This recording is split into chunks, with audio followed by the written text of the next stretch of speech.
Welcome back to another episode of the Thumb Strong Podcast. Today's going to be part 2 of our Food Inc. discussion we started last week. So last podcast episode we talked about Food Inc. documentary from 2008.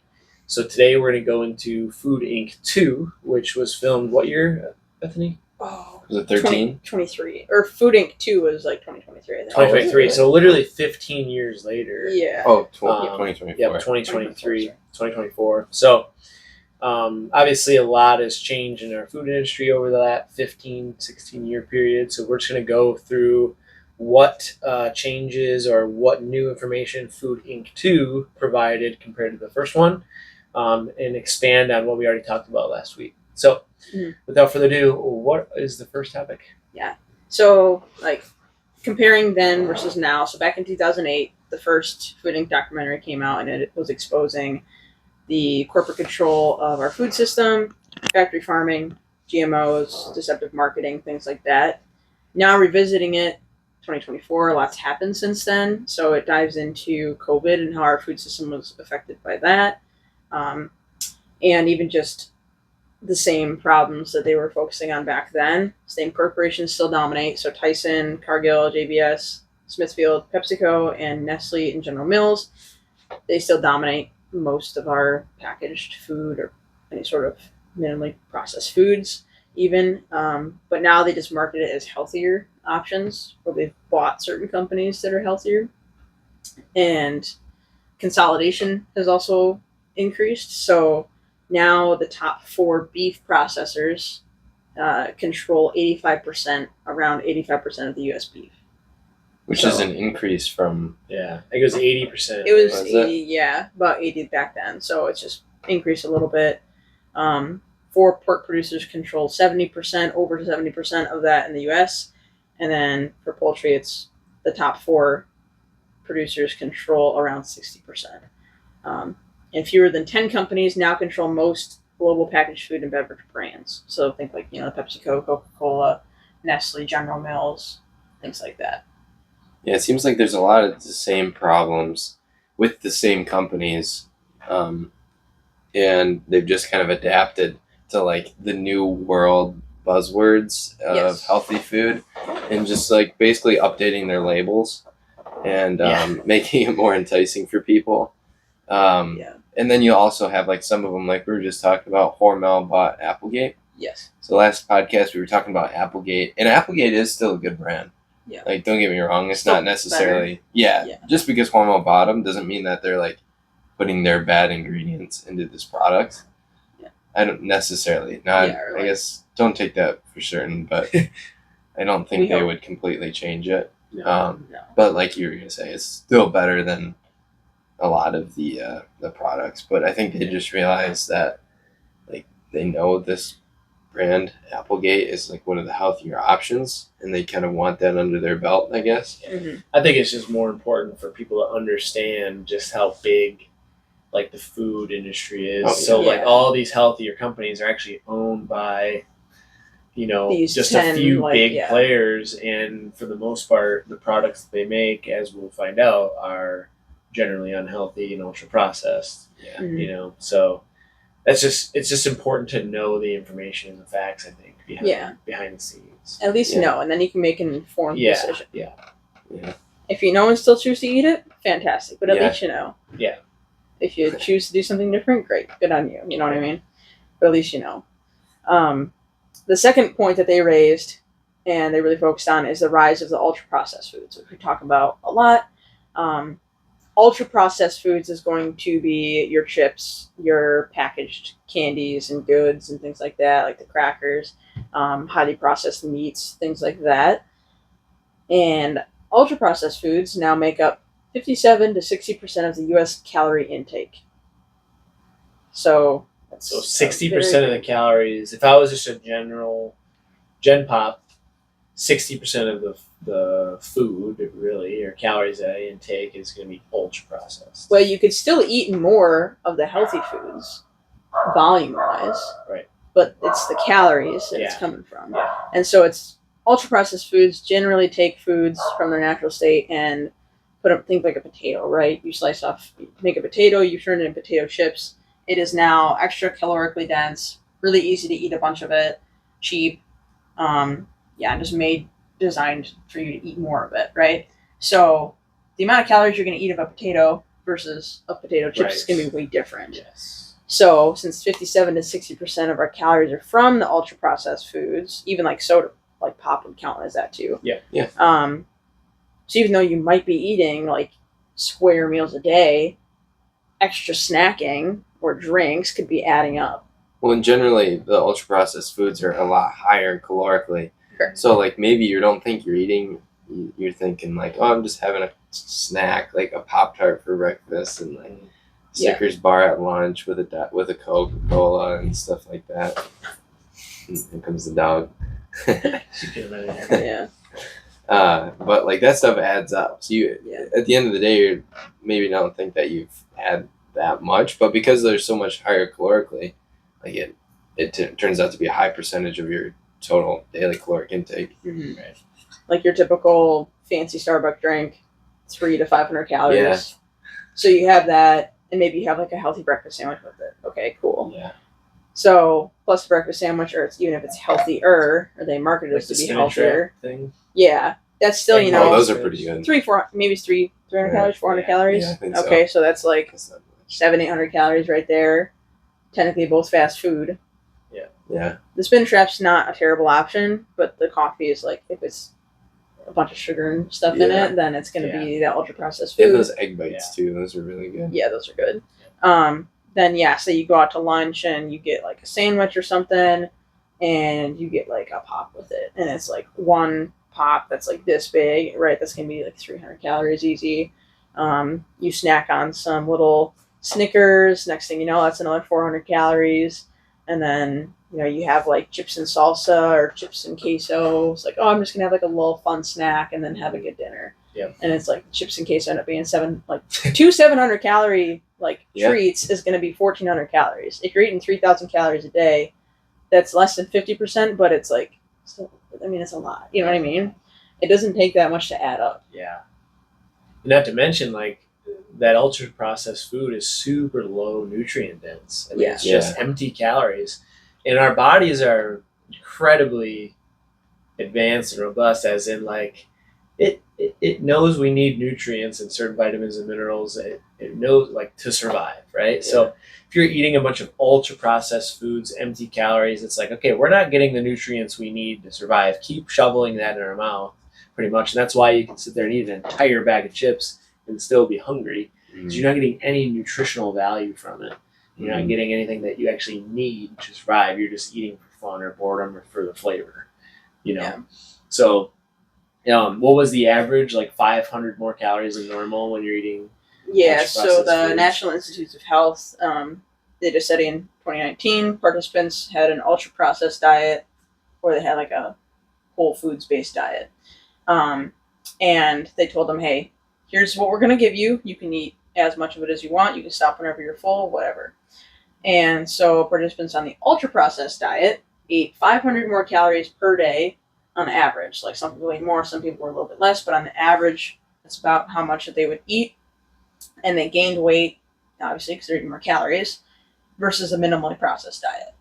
Whereas, like, they maybe ate even more food on their minimally processed diet, more food volume, looked like more food, but they ended up eating less calories than the ultra processed diet. Yep.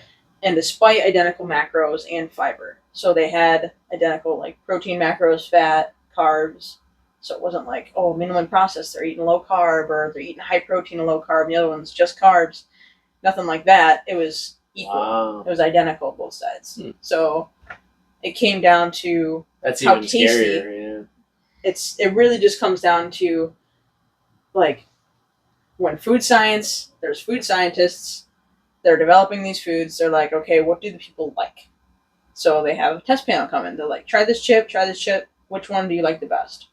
And why? And it's like, oh, this one's crunchier, like, ooh, this one's too salty, but this one's the right amount of salt. This one's too sweet, but this one's the right amount of sweet.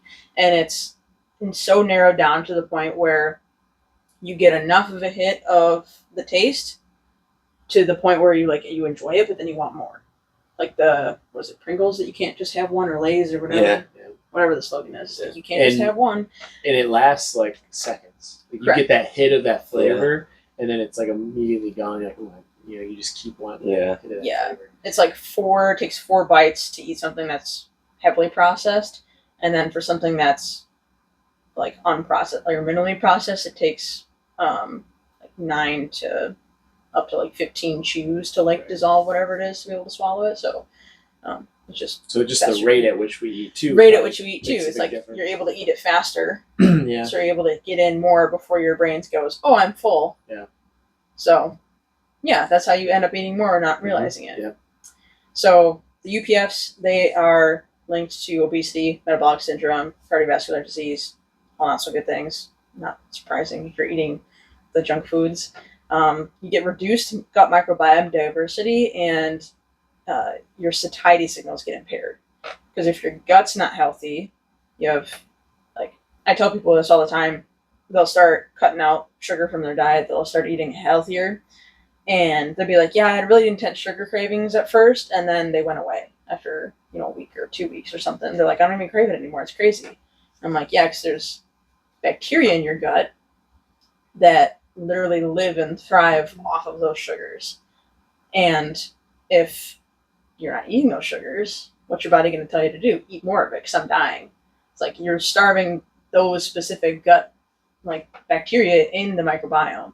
And so once they eventually die off, they're not there to like send the cravings, because there's a nerve that connects your stomach to your brain. That's why they call our gut our second brain. Yes. Yeah. There's like the vagus nerve connects the gut and the brain, gut-brain axis. So they're very linked.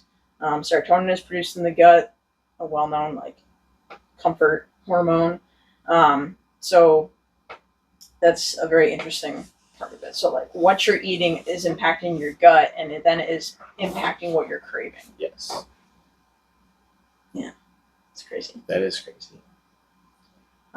It also shows in fooding to the corporations, like we kind of touched on, they're shifting from cheap calories of like, oh, let's just make this as cheap as we can and get people to eat a bunch of it. Now it's engineered convenience. So more of the convenience foods, snack bars, protein drinks, high protein cereals, even though they're not really very high protein. Yeah. They just add a little bit. It's like they have to increase it by 40% of what the typical one is, I think. In order to say that. In order to say that. But that's so it went from 1 gram to 1.5 grams or something. Yeah, something like that. Yeah, it went from like a high protein cereal goes from like 4 to 5 grams in a serving up to like 9 to 10. Yeah. Yeah. So like maybe doubles it or whatever.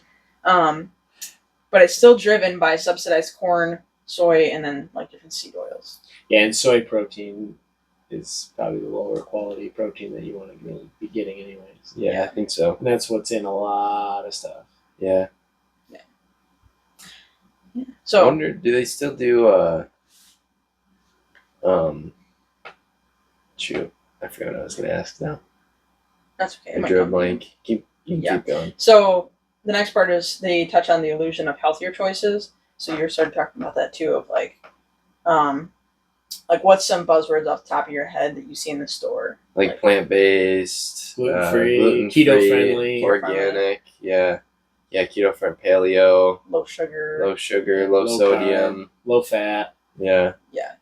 All these, so all the different buzzwords. So the marketing has now shifted to focus on that, because that's what people are looking for now.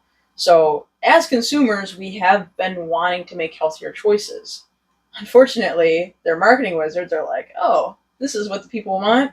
Okay, well, we're going to make these buzzwords on here say plant-based, low sugar, non-GMO, but the ingredients are still heavily processed. Yeah. So especially with some of the plant-based stuff. Oh, yeah. You'll get that a lot because they're trying to make something that's not supposed to be plant-based. Yeah. Or you find keto-friendly brownies or paleo-friendly or like all this kind of stuff. And it's like, brownies are still brownies. Yeah. Like, if they're delicious, you're still going to want to eat a bunch of them. And if they're not delicious, you're not going to want to eat them. And then you're also just going to be disappointed because you didn't actually get what you wanted. Yeah. And then you're just going to eat more of something else. Yep. Yeah. That's true. But if you have it long enough, you can adjust your taste buds and your microbiome to end up liking something that's healthier anyway. Yeah. Or you learn to make your own version that's better. Healthy Yes. brownies. Yeah. But again, that's where it comes back to like the convenience. They're starting to engineer that convenience, and so we've gotten so used to like, oh yeah, it's just easy. Just open up a bag and eat something, or throw it in a microwave and eat something. Whereas like actually having, making food before I mean, what, in the 60s? I don't know when the first microwave came out. I'm very Gen Z. I'm like, I don't know. Could have been 4 years ago. Could have been 60. I don't know. Not 4 It was years. a long time. It was a while ago. It was maybe like the 50s or 60s was when the first microwave probably, came out. yeah. I bet 50s. That's I my would guess. say 40s or 50s. Probably. Yeah. So, I mean, if they wanted to heat up a meal, Google it. Anyway. if they wanted to heat up a meal, they had to heat it up on the stove. My dad and I talked about this one time too. And I'm like, well, now it's so easy for people to just reheat stuff. Like, they didn't use microwaves. Even if they had a microwave, they still rarely used it. It was like sometimes. They used to make popcorn by making it on the stove. Yep. Like, it wasn't in a bag that you threw in the microwave and then got it. And so it's just the ease of convenience. They're now making it healthy branded of like, oh, keto brownies. And so you feel like, oh, keto, that's somebody said that was healthy on a podcast. So I'm going to listen to what they said and I'm going to get these keto brownies because they're better for me and they're healthier. When in reality, you end up eating the same amount of calories and it's still an ultra processed food. Yeah. Yeah. I didn't say That's it was true. healthy. True. Yeah. Yeah. We didn't. Somebody We else didn't. has. You want a quick Other fact on podcasts. microwaves? Yes. Let's hear it. All right, we're gonna go a little off topic here. It's kind of interesting though. So the first microwave oven was introduced in 1947. It was almost 6 feet tall, weighed over 700 pounds, and cost about $5,000, which is over $60,000 today. And it was mostly used in restaurants and ships, not homes. So when did it become in the home? Household. Oh. Yeah, like when was it like a household thing? Good question. Let's find out. That is interesting. Yeah. $60,000 microwave. The mid to late 1970s. 1967, the first countertop home microwave was introduced. Okay. Smaller and cheaper, about $4,500 today. So you see how much of a luxury it was. 1970s, prices dropped, designs improved, and more brands entered the market. Interesting. So- Okay. So it became more mainstream in like the 70s. 50 is when years people ago. would- Yeah, which is later than I 55 thought, years. actually. Yeah, it is. Yeah. Yeah. Here you go. Interesting. Very That's your fun interesting. fact for the day. All right. Next, we're going to talk about Lauren's children's fun fact. food. That's what we're doing. The Lauren's. Dang it. Yeah. Could have been doing this the whole time. No. I know. The Lauren's mic drop. Yeah. For children's food and baby food. So this is another important topic.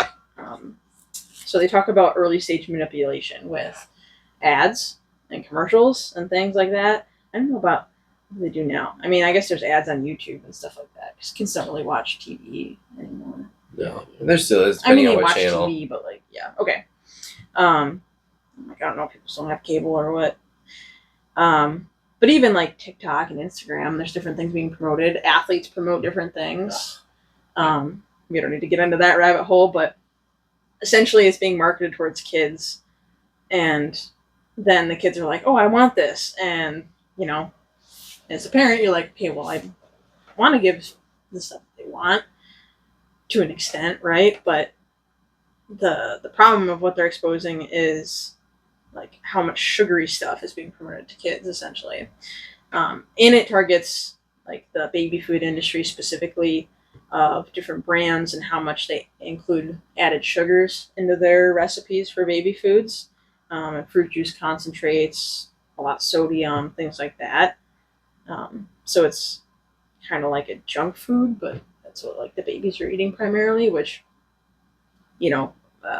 unfortunately by the age of 5, the average child consumes over 60% of their calories from ultra processed foods. And then kids, I don't remember what the statistic was of like how much sugar that they in, like how much of their daily calories was from sugar or something. I think we talked about it in a different podcast. Yeah. But things like kids cereals, they often contain 9 to 12 grams of added sugar per serving. I can So only the imagine serving what is like a mine cup. was. Yeah. And you think about the average bowl of cereal when I was a kid, it was at least 2 to 3 cups. Yeah. Yeah. And so think about it of like table sugar. It's like 2 to 3 teaspoons of table sugar. Yeah. That's like you just pour it onto your cereal Per serving. per serving per cup. So if you had 2 servings, 2 cups, you're looking at 18 to 24 grams. So, that would be, like our scoop of protein powder. I mean, that's 30-gram scoop. Yeah. It's a big old scoop of sugar that you're adding in there. It's crazy. The other thing that they do, like here's a good example, is they use usually like a mascot or an animal or something like that to market to kids. So think about any popular cereal brand. Tony Tiger. You got Tony the Tiger. You got what's Trix is for kids. Oh, the Mhm. rabbit. Bunny. Yeah. Yeah. So the animals like yogurts, and it's got animals on it, and they use dinosaurs, dino nuggets. We just mentioned in the last call, like dinosaur shaped chicken nuggets that are ultra processed. Animal crackers, underrated. Animal crackers are underrated. Yeah. Teddy So, Grahams. The sad thing is there's really no such thing as kids' food. It's just these big food industries realize how to market to kids to get them addicted to the food. Lunchables, mm-hmm. Yeah. So it's literally just a made up, the whole entire industry of kids' food is just made up. Like kids need the same food as an adult. We all need the same nutrients. There's just an entire, movement or industry around developing kids targeted foods. Mm-hmm. So that's just something also to be aware of. Didn't always used to be like that. No. Watch some old movies. Yeah. And you'll see. The next part that the movie went into was worker exploitation and some systemic issues with that. So COVID-19, that whole epidemic, the 2020 shutdown and things like that, exposed just decades of different labor exploitation in the meat industry. By mid-2020, so like heat of all the COVID flares and everything like that, there was 45,000 or more meatpacking workers that got infected and over 200 that died. And so the worst offenders were like Tyson, JBS, and Smithfield. They had the worst outbreak centers among some of them, just because they kept workers working when like they didn't want to send them home right away, essentially. Or it's like, oh, you're supposed to take 2 weeks off once you got hit with the COVID test or something, but it just spread so fast through there. And so plants started shutting down, and people were getting like either more sick or like infecting other people. Like towns, like some small towns, like it never really came to them until all of a sudden like an outbreak happened at a Tyson plant or something, and then it like spread to the rest of the town. That's, I know, one story that they kind of highlighted in there. And so then it leads into the next part of our food system's instability from COVID-19. So like we all remember the shortages when things were just not on the shelves. There's a big baby formula shortage. I don't think the film talked about that, but I remember people being like, does anybody have any I can buy? Like people were just like trying to find baby formula for their kids. And it was something with like a plant got shut down. Either it was from the workers getting sick or something like that, or some sort of a supply chain issue, and that just like wasn't getting to the stores in our area. And that happened to a lot of areas as far as meatpacking plants. So like 1 in 5 shut down or slowed due to the outbreaks.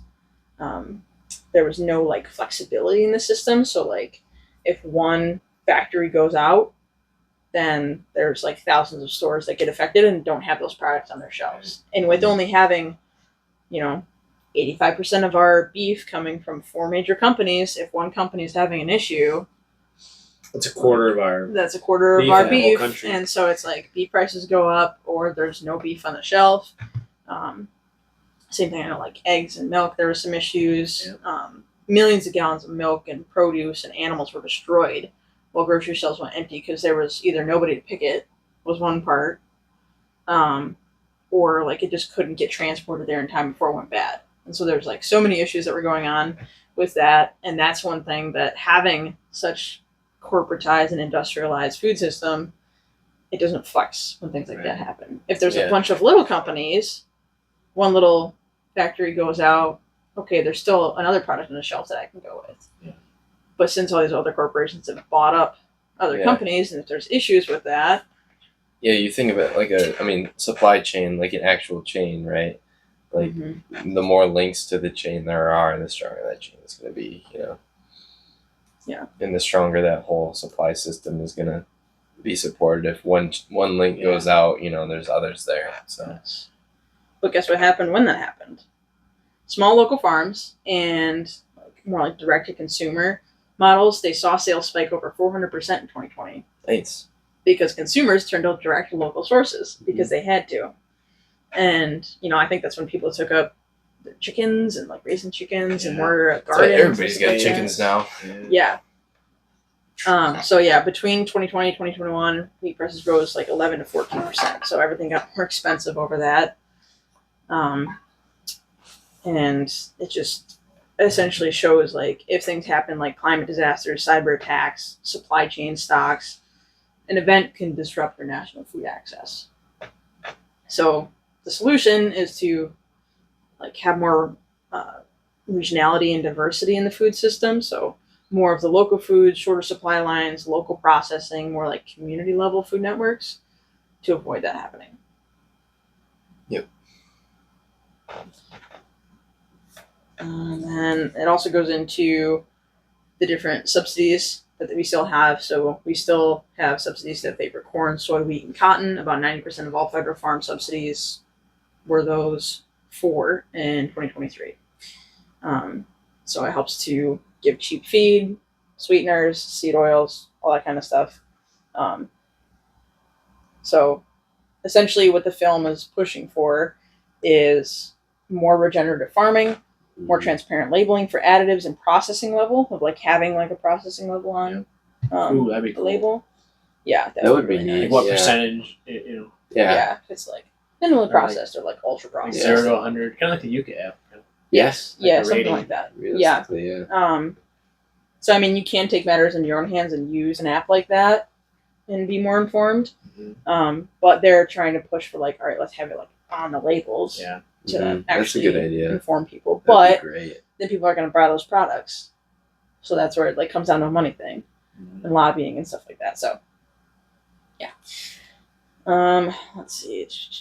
The U.S. healthcare spending went up from 2008. It was $2.3 trillion.